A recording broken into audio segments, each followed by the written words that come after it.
Welcome to the World Builders Anvil, Season 2, Episode 23, Breaking the Campaign. Kind of.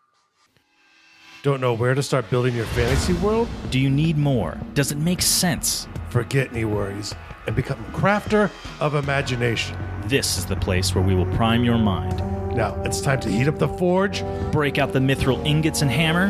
Welcome to the World Builders Anvil. I'm Jeffrey W. Ingram. And I'm Michael Miller. Let's sup from the muck of Java and build.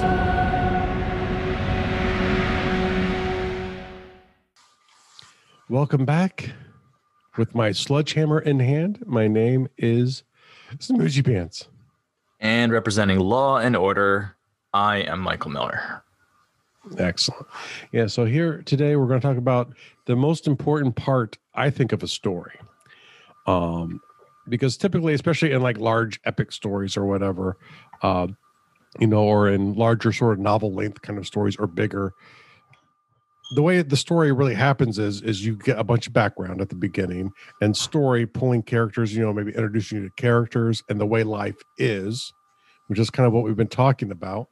And then there's some event that changes the course. Now, we know that the event is the heroes need to, or the hero Bob, as we're calling him in the working title. Yes, Bob the Frog Hero. Frog Hero Farmer. Yeah, he needs to go on a journey for the item. And I have an idea of what that journey is going to kind of be at this point because I'm starting to get story ideas. But we're doing a quest item thing. Think of Golden Fleece. So the thing is, we need something to start the quest. And so, but there has to be some precipitating event, some reason, especially because remember, we talked about him being a farmer, Bob, and the shaman class, the people who control the spear. So the spear is within grasp of Bob, technically, but legitimately, Bob has no claim to it. And I'm sure no shamans are going to be like, oh, crap, we should give it to Bob.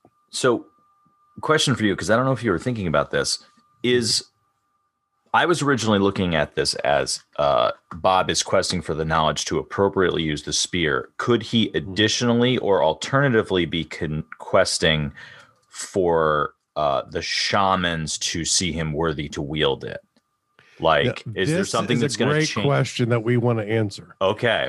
Because I've had a few ideas. Did you think of this question? Was this part of your discussion, or do you like it? This is exactly what I'm thinking of right now, because we kind of needed to determine from a shaman standpoint, is he's not of the right class to wield the spear. So we need to determine how he gets the spear. The entire story could be him achieving the right to hold the spear. But remember, too, we also said the spear has two paths it can take. So it could be the path of total destruction of your enemies and foes, or a path of growth and plenty. And each path will have its own perils. Just going growth and plenty does not mean, destruction stops. And maybe there's a risk of all of your people wiping out because of that. So in a way, it makes it the harder choice because it's probably morally the right thing to do. But sometimes when war is involved, that's not what you want to, it's not the easier thing to choose. Yeah, morals. Morals. But, sometimes killing the enemy is considered immoral too. But so the thing to consider here is he's not the right class. So there's a couple different ways. And Michael's way was not one of the ways I was thinking of, but it's a good one too, where it's strictly he has to go through a tough quest to become worthy. And the shamans go, okay, you are allowed to wield this. And that could be acceptance that they're one of his, or that he does have the true claim to it. There's always this sense, especially in ancient cultures and stuff like that, you have to have the right for something, a claim. The idea is I can't just claim to be a king because some moistened bent lobbed a scimitar at me. They'd call you daft. I mean, they'd put you away. But it's like you need God on high pretty much to say that you or your family has the worthy blood. I think that's what the nobles always try to convince people, and they seem very successful for thousands of years of convincing people that you need a right to something. And this goes into I have a property right. Like I have a right to this land I live on, even if I'm just the small guy in Windsor, Connecticut. So hopefully, or Florida, hopefully. But wherever I happen to live, I have a claim to the property I'm on. And that's the same idea here is it could be this thing of trying to prove to the shamans either they need to turn it over to someone else of a different class. It's time for their class to give it up, which typically people don't like to give up power, or for him to be accepted as one of them. And then the story goes, does he fall in with their way of thinking, or does he subvert their way of thinking? But that happens at the climax. So, but one thing is, okay, so with the shamans, is this just a quest for him to prove that he has the right for the item? And that's a good quest. I say no, because one of our big things is that this item is very powerful and it's being underutilized because the knowledge has been lost. So I think it also has to be he has to learn the knowledge, and maybe in him learning the knowledge and questing for the knowledge, he earns the right to do it. It could be a parallel thing, is what you're saying, right? I think it should. I think it should be a parallel thing. Here's my thought too, to connect it further back to the lizard people, not Bob's people on Not Waterworld. This could be confusing. Can you not do that the whole time? I should not do that. Yes. So Bob, maybe he has to take it somewhere to change it to the new way, because I like the idea, and I think Michael's leaning towards the way of thinking too, where we want the peaceful resolution. Well, for me, it's not necessarily that I'm committed to one or the other, but I think the character is. The character is going to fight for peace, and he's not necessarily going to fight the enemy for it. Because this is the thing, is he's the farmer. Typically, farmers have very little love for the war masters. Right. To them, it just gets in the way Lord of their and Lord goals. B, as long as they stay out of my life and let me do my farming, I can give them a little bit of food, a little bit of extortion, and they leave me alone. The way I see this character, Bob, is that he's going to farm the shit out of it. He's like, I can farm the shit out of this war, and we can win the war, end the war through farming. He's like, you guys are all idiots. We don't need to kill everybody. It's time to stop the killing both ways. Yeah, exactly. We don't need to send ours. I think the interesting thing. So let me suggest this alternative route. This is kind of what I was thinking. Is the idea is we'll call it our not Mount Doom, on the Lizard Island. There's a place that he has to go to take the item where it was originally forged by the god.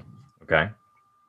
This is where it has to change its purpose from the bident of death and destruction to the bident of good and plenty, providing the modern good and plenty clause to the U.S. Constitution. So I think that's a more interesting story, because now it's not only there's this background of this great war, you have to go to where you think is the homeland of these lizard people, which isn't necessarily true, but it's definitely a place they totally control. Oh, wait. Go to So where they live now is not where it was where it originated?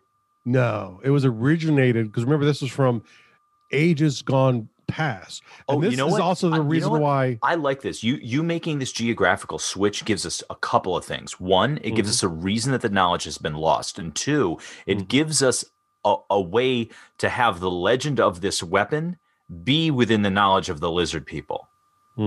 Like, they might also have a legend of this thing. It's been such a long time. And they feel they have a right to this thing because they know it was from. Ooh, I like it. Yeah, see? I like it. Yeah. I like it a lot.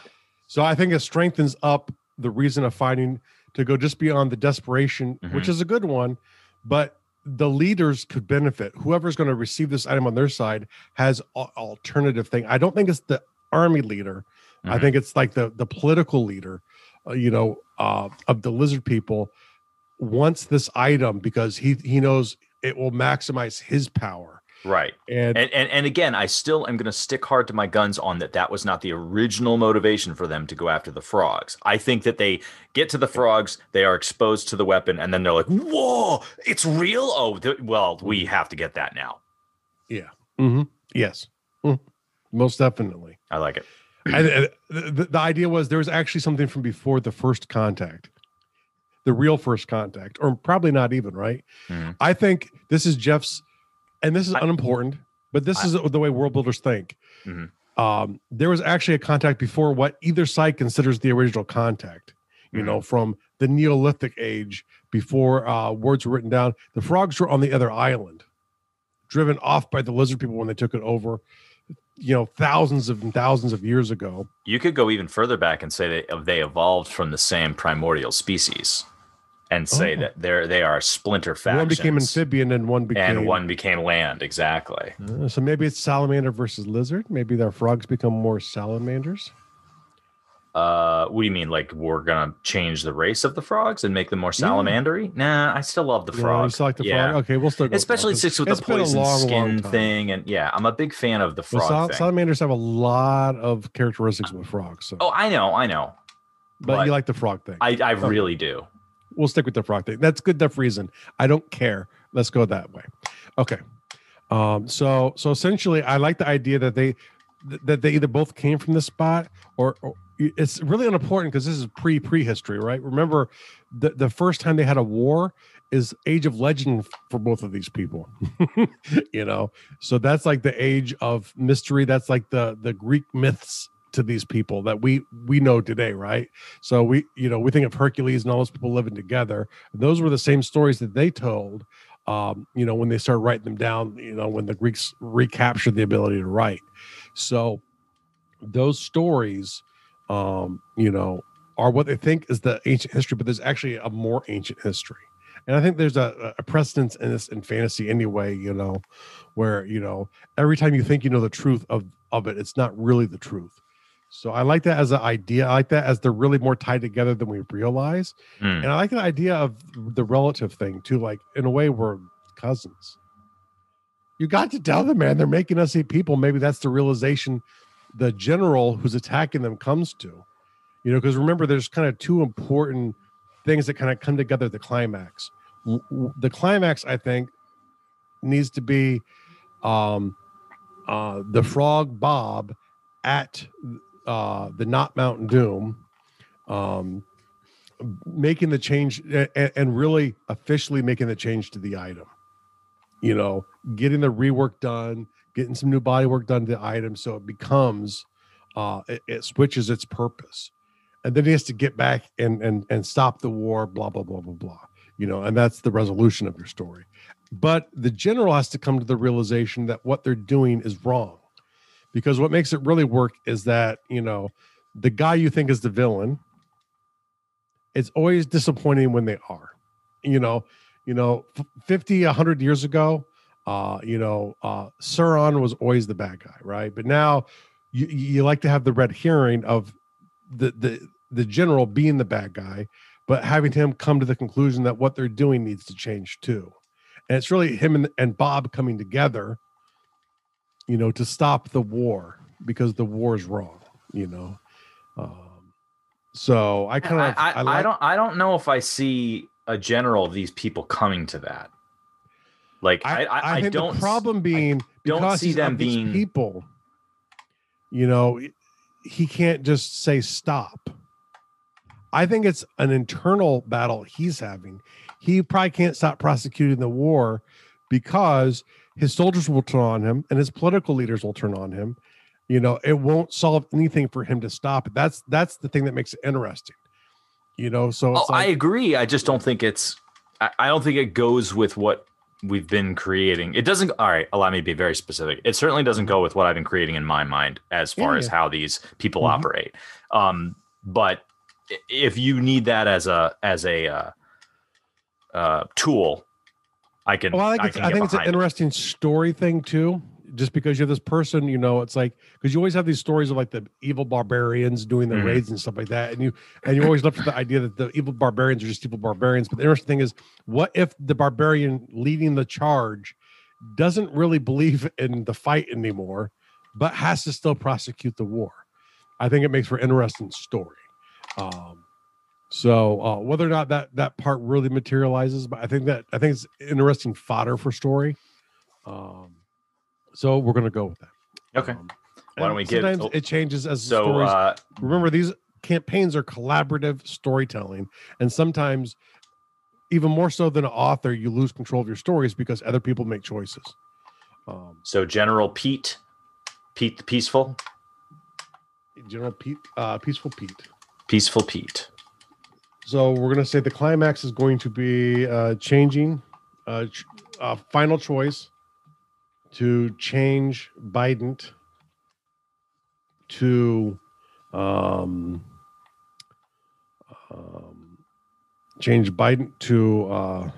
farm tool. From sword to plowshare. To plowshare, yeah. And then we're going to say Peaceful Pete realizes, and maybe it's the realization that they are ancestors, because that could be a thing that would change someone's, because it's one thing to eat another sentient being. It's another thing to eat your cousin. Yeah. So it might not be just because he's a nice guy. And I don't think it is. If that's the case, then I think additionally, culturally, that the lizards should have a very strong concept of family. Okay. We should make a note of that here. I'm going to go back up to lizard.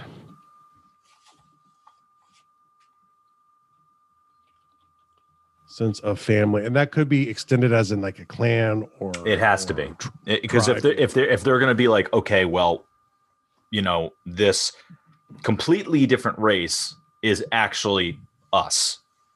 Yeah, like they really need to have an extended concept of that. Yeah. Peaceful Pete. I love Peaceful Pete. Learns about. I'm really coming around on him just because of the name.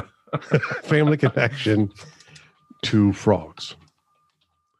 And so that makes an interesting climax, I think, where essentially the people realize essentially what's going on, and now he has to figure a way, how do I stop this raging tirade of a war with no one who's going to believe me. The political leadership he knows will chuck him under the bus because they want the Biden of pain, of badassery. They want the Biden, so he won't get supported from the leaders, even if they believe him. And the foot soldiers, they're fanatical because they're just doing what they've always done. He's had a moment of enlightenment. So that makes for an interesting climax. And in the next episode, we will talk about the path to resolution. Like what needs to happen to resolve this. So far, this is a quick recap. We've had backstory. The world breaks. We didn't determine the event, but we think it's within the first contact, right?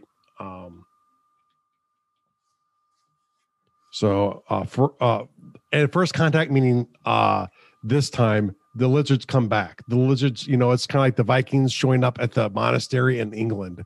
It's that moment here. So it's first contact this time with lizards.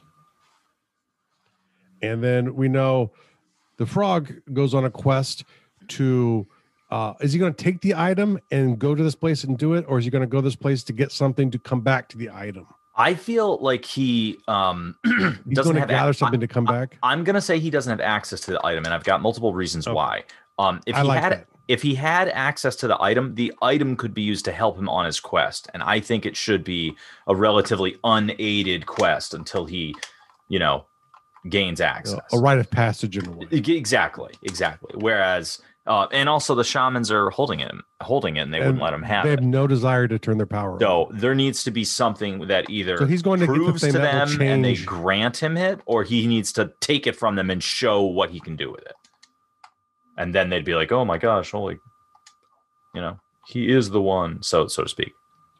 Okay. And then, in the next episode, when we get back together, we're going to talk about the path to resolution. So how does he get back from this island? Are there important things that happen? It's really just the important things we're worried about.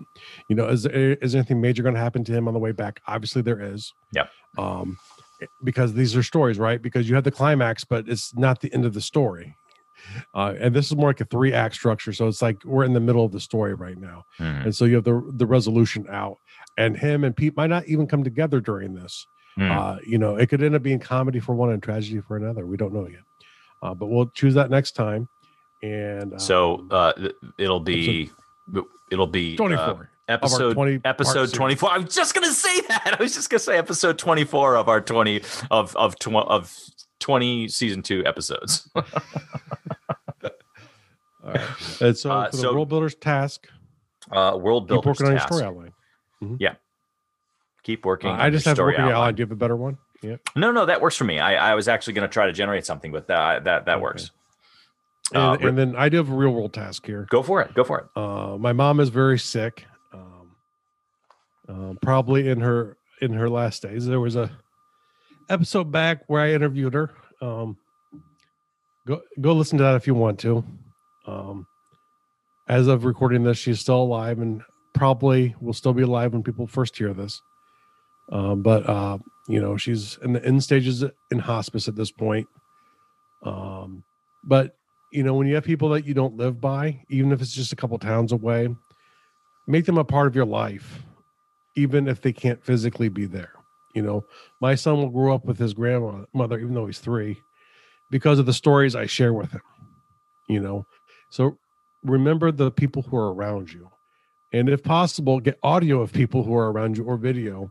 Because it's like my grandmother and grandfather, I don't even remember how their voices sounded anymore. I remember a memory of it, so but remember the people you love, especially when they're far away, and try and make them part of your lives. So if you do get back together, it's like you're just coming together and haven't seen each other in a day. And then it's just a better way to live your life, I think. So there you go. Thank you so much for listening to the World Builders Anvil. We would love it if you would share the World Builders Anvil with 2 of your friends. And so would they.